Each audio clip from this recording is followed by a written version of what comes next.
Kaya lang, ang problema mga kapatid, hindi naman sila nagtatagal. Amen po ba? Ang ibig sabihin, napakahirap mag-invite sa church. Bakit? Pagkalinggo kasi, una, may sabong. Sa mga lalaki, mahilig sa sabong. O, mga babae naman, mahilig din naman kung saan? Sa bingo. O, di ba? Busy sila eh. Kaya kapag na-invite ka dito, kapatid, tandaan mong mabuti.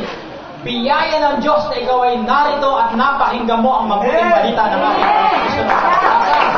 Hallelujah! Mas madaling mag-invite sa sanlibutan. Pagpalabas ka ng bomba dyan, kalsada mamayang gabi. Yung ba ini-invite yan? Palabas ka dyan ng Jesus Christ. Sana boring. Boring talaga. Pastor, mag-invite ka dito, bihira bumabalik. Pagsarado puso't isip. Yung preacher nyo, alam mo, hindi gusto eh. Unang-una, hindi nag-supply. Paano, hindi terno yung kanyang damit. Puri lang nakita, pero pag nakinig kang mabuti yung salita ng Diyos, ang Diyos ang makikita mo. Amen po ba? Hallelujah. Palakpakan natin si Lord. Ngayon, tanungin ko kayo. Saan mo gusto? Sa lumang tipan o bago? Bago. Ang bagong tao kay Kristo nananalig. Ang lumang tao doon kay Moses nananalig. Amen? Tingnan natin. Ano ba ang sabi ng Ama? Ano ba ang naisin ng Ama sa buhay natin? Pakinggan natin ha. Samahan niyo ako. Lucas chapter 9 verse 35. Ito na. Lucas chapter 9 verse 35. Ayan. Papasahin ko na po, no, mga kapatid. 8 araw pagkatapos sabihin ito, umakyat si Jesus sa bundok upang manalangin. Isinama niya sina Pedro at Juan at Santiago. Sa verse 28 binasa ko. 29 na po tayo. Lucas chapter 9 verse 29. Samantalang sila'y nananalangin, nagbago ang anyo ng kanilang mukha. Nagningning ang kanyang kasuotan at naging puting-puti. Sino yun? Si Jesus. Di kayo sa gisay lumitawang dalawang lalaki, sino Moses at Elias. Sino yung kasama ni Jesus doon sa bundok na nagpakita? Sino? Si Moses at Elias. At napakitang may kaningningan. At nakipag-usap sa kanya, pinag-usapan nila ang nalalapit na pagpanaw ni Jesus na magaganap sa Jerusalem. Tulog na tulog si Pedro ang kanyang mga kasama. Amen? Kasi nga, pag pinag-usapan tungkol sa Diyos, tulog. Tingnan mo katabi mo. Oh, buti na lang gising. Amen? Amen? Pero pag pinag-usapan chismis, gising. No? Oh, may chismis ako sa inyo, ha? Huwag niyo sasabihin kahit kanino, ha? Puntis. Tingnan mo. Totoo to. May buntis. Nung isang araw niya lang nalaman, 5 months na pala.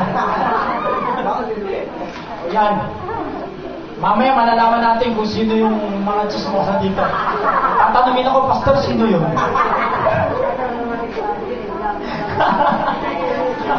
Para hindi na kayo magtanong, si Pastor tama na yun. Ang pangalan, Dr. Guerrero Jr. Alam mo, pagka-chismis, napakasarap parang gano'n, masarap pakinggan, no? Pero pagka-word of God, ano matatapos si Pastor? Tapos, may blessing, may biyaya yan. Isipin mo, magdamag hindi ka nakatulog, pagdating sa Diyos, nakatulog ka. Pero sa pagkakataon ito, pag natulog ka, sayang ang mensahe. Amen po ba? Tuloy natin. Ano nangyari nung umakyat si Jesus kasama yung 3 alagad niya? Napakita si Jesus na siya ay may kaningningan at katabi niya si Moses. Sino si Moses? Siya yung binigyan ng Diyos ng kautusan ng 10 utos. Sino si Elijah? Si Elias. Sino yun?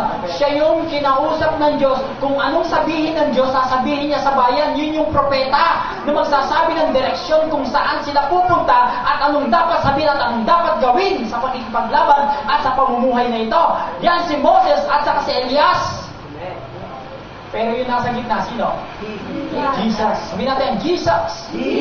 Jesus Christ! Savior of the world! Amen.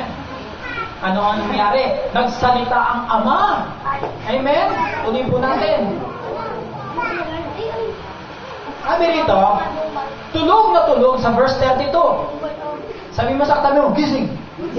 Sabi rito, verse 32, tulog na tulog si Pedro at ang kanyang mga kasama. Ngunit sila ay biglang nagising. At nakita nila si Jesus na nagniningning at ang dalawang lalaking nakatayo sa tabi nila, sa tabi niya. Verse 33, nang papalis na sa tabi ni Jesus ang mga lalaki, sinabi ni Pedro, Guro, mabuti dumito kayo. Gagawa po kami ng 3 kubol, isa sa inyo, isa kay Moses, isa kay Elias. Ang totoo, hindi niya nalalaman ang kanyang sinasabi. Nagsasalita pa siya nang matakpan sila ng isang ulap at sila ay natakot. Ano nangyari doon sa dalawa? Umalis na. Amen? Nung umalis na, ano nangyari? Pero hinabol ni Pedro. Sabi niya, mga Ginoo, ako'y gagawa ng 3 kubol. Dito na kayo. Matulog. Masarap matulog dito. Tignan mo ni katabi mo. Gising pa. Gising pa. At ang sabi sa kasulatan, hindi niya alam yung kanyang sinasabi. Alam mo kung bakit? Di ba 3 sila? Sino yun? Moses, Jesus, saka Elias. Pero umalis na yung dalawa. Sino yung umalis na? Si Moses, saka si Elias. Saka nagsalita ang Ama. Eto na, may sinabi ang Ama. Samahan niyo ako, sabay-sabay po tayo magbasa. Verse 35. 1, 2, 3. At may isang tinig mula sa lapaap na nagsabi, ito ang aking anak, ang aking hinirang, siya ang inyong pakinggan. Alam nyo,